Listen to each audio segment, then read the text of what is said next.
Hello दोस्तों, आज मैं आपके सामने सीडीपी से संबंधित प्रैक्टिस लेके आया हूँ जो यूपी टेट, सुपर टेट और रीट के एग्जाम के पॉइंट ऑफ व्यू से बहुत महत्वपूर्ण है। चलिए अब हम स्टार्ट करते हैं आज की प्रैक्टिस को, जिसमें पहला क्वेश्चन दिया गया है कि सामूहिक अचेतन मन का संप्रत्यय किसने दिया है। पॉवलव ने दिया है, स्किनर ने दिया है, या फ्राइड ने दिया है, या युंग ने दिया है। जो सामूहिक अचेतन मन की बात करें तो जो संप्रत्यय दिया गया है वो युंग के द्वारा दिया गया है, जो फ्राइड के शिष्य कहलाए जाते हैं। तो A1 का आंसर हो जाएगा हमारा D is the right answer. अब हम इसी के आधार पर नेक्स्ट क्वेश्चन पे चलते हैं। जो दूसरा क्वेश्चन है इसमें दिया गया है कि इसमें से अब्राहम मैस्लो के सिद्धांत का तीसरा चरण कौन सा है। जब अब्राहम मैस्लो के बारे में बात करें जब हम बात करें तो उनके सिद्धांत के अंतर्गत हम कुछ बातें हमारे लिए जानना वो जरूरी है। तो जो अब्राहम मैस्लो हैं ये मानवतावादी के जनक के रूप में जाने जाते हैं, पहली बात। दूसरी बात है कि ये अभिप्रेरणा के सिद्धांत के अंतर्गत आता है। इसमें इनके 5 चरण हैं जिसमें पहला चरण है उनका जैविकी मांग, दूसरा चरण है उनका सुरक्षा, तीसरा चरण है प्रेम या लगाव, और चौथा चरण है सम्मान की मांग, और पांचवा चरण है स्व यथार्थीकरण।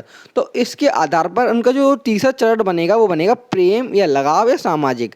तो इसी के आधार पर जो दूसरे का आंसर हो जाएगा D is the right answer. अब हम नेक्स्ट क्वेश्चन पर चलते हैं। अब नेक्स्ट क्वेश्चन में ये बोला गया है कि आंतरिक प्रेरणा का सिद्धांत किसने दिया है। आंतरिक प्रेरणा के बारे में जब हम बात करें तो आंतरिक प्रेरणा के सिद्धांत जो दिया गया है वो हार्लो द्वारा दिया गया है।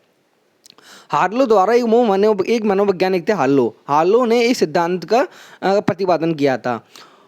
तो जो तीसरे का आंसर हो जाएगा हमारा B is the right answer. अब हम इसी के आधार पर नेक्स्ट क्वेश्चन पर चलते हैं। अब नेक्स्ट क्वेश्चन के बारे में जब बात करें तो इसमें क्वेश्चन दिया गया था प्रिंसिपल ऑफ साइकोलॉजी किसकी पुस्तक है। जिसमें ए ऑप्शन दिया है विलियम बुंट, बी ऑप्शन दिया है विलियम जेम्स, सी ऑप्शन दिया जेवी वॉटसन, और डी ऑप्शन दिया पॉवलव। तो जब हम बात करें तो विलियम बुंट तो नहीं हो सकते हैं क्योंकि वो संरचनावाद के जनक कहे जाते हैं, और विलियम जेम्स ही इसका राइट आंसर है क्योंकि विलियम जेम्स ने द प्रिंसिपल ऑफ साइकोलॉजी की पुस्तक लिखी थी। तो अब नेक्स्ट बात करें तो जो सी है जेवी वॉटसन ये व्यवहारवादी हैं, और डी जो पॉवलव है वो भी पॉवलव ये व्यवहारवादी के रूप में जाने जाते हैं। तो इसी के आधार पर जो हमारा फोर्थ का राइट आंसर हो जाएगा वो B is the right answer William James के अकॉर्डिंग। अब हम इसी के आधार पर नेक्स्ट क्वेश्चन पर चलते हैं। नेक्स्ट क्वेश्चन में ये बोला गया है कि मनोविज्ञान मानव प्रकृति का अध्ययन है, किसने कहा है। अब जब मनोविज्ञान मानव प्रकृति का अध्ययन है, इसमें जो एक ऑप्शन दिया गया Crow and Crow, B option दिया गया बोरिंग, सी ऑप्शन दिया गार्डनर मर्फी, और डी ऑप्शन दिया स्किनर। जब हम मनोवैज्ञानिक मानव प्रकृति के अध्ययन के बारे में बात करें तो जो इसका राइट आंसर है बोरिंग ने ही इसके बारे में बोला था।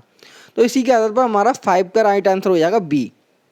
अब इसके आधार पर हम नेक्स्ट क्वेश्चन पे चलते हैं। नेक्स्ट क्वेश्चन में ये बोला गया है कि बाल मनोविज्ञान के जनक कौन हैं। ए ऑप्शन दिया गया है थॉर्नडाइक, बी ऑप्शन दिया गया है पेस्टोलॉजी, सी ऑप्शन दिया गया है बुंट, और डी ऑप्शन दिया गया है एडोल्फ गोल्काय।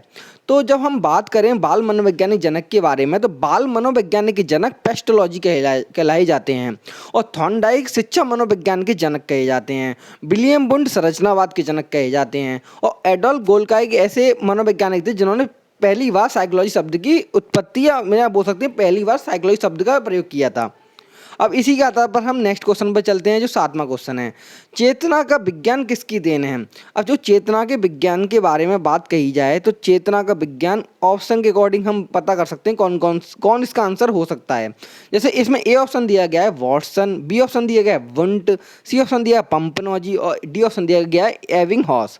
तो जब हम बात करें चेतना के विज्ञान के बारे में वो बुंट ने दिया है, तो इसका जो राइट आंसर हो जाएगा 7th का B is the right answer, क्योंकि चेतना का विज्ञान तो बुंट ने दिया है। जब चेतना के कार्य पर बल दिया जाएगा तो वो उसका जो राइट आंसर हो जाएगा विलियम जेम्स हो जाएगा, क्योंकि विलियम जेम्स ने ही चेतना के कार्य पर बल दिया था, इसलिए वो प्रकार्यवाद के जनक कहे जाते हैं बाद में।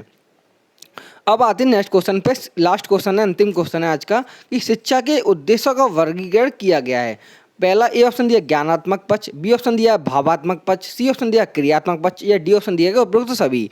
जब शिक्षा के उद्देश्यों का वर्गीकरण की बात कही जाए तो ये ब्लूम के अंतर्गत आता है, ब्लूम टैक्सोनॉमी के अंतर्गत शिक्षा के उद्देश्य आते हैं। जो ज्ञानात्मक पक्ष दिया गया था वो दिया गया था 1956, और जो भावात्मक पक्ष दिया गया था 1964, और जो क्रियात्मक पक्ष दिया गया था वो दिया गया था 1969।